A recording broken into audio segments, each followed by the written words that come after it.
Hi, Rich Thomas here from Wideopen. We are here with the Starling Swoop, a 27.5 enduro bike made of steel, handmade in Bristol.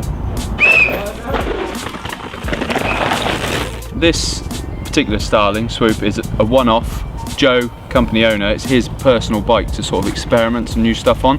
So this particular bike has got a 62.5 degree head angle, which is super slack for an enduro bike, a wheelbase of 1280mm, which is huge. It's the same size as a XL V10 basically. So I've had this bike for a couple of weeks. It's been a really interesting thing for me because I've never ridden an enduro bike the size of a downhill bike, so it's a really new concept of being able to ride downhill as fast and as comfortable as you would do on a downhill bike, but still be able to climb.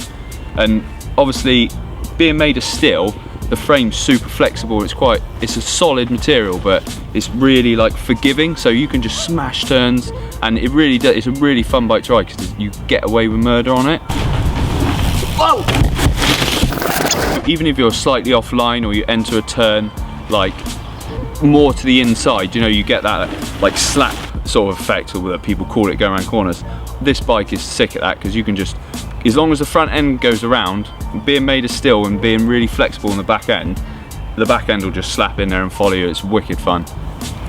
This bike, generally speaking, would be great for anyone really. It's really unique, you know, being flexible and quite forgiving. I think that covers like spectrum of people you get that ride, where, you know, weekend warriors that are just into it for a good time, because you will have a sick time riding this bike.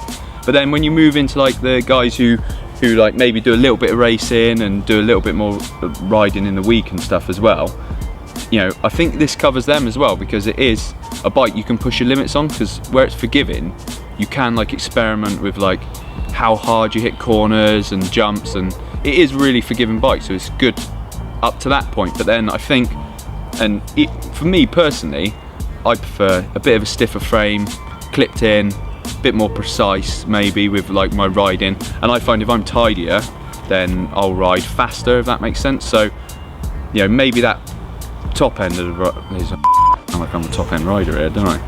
But that's not how I'm trying to come across. Like I think in the top end, racing wise, maybe people would prefer something a bit stiffer, but then, you know, people might start winning races on these, you don't know.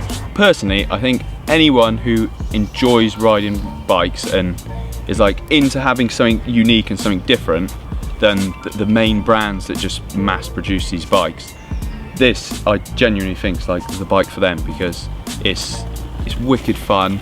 You know, it is really unique and there's not many of them about. But saying that, I do think you'll see more of these now. I think they're going to be really popular.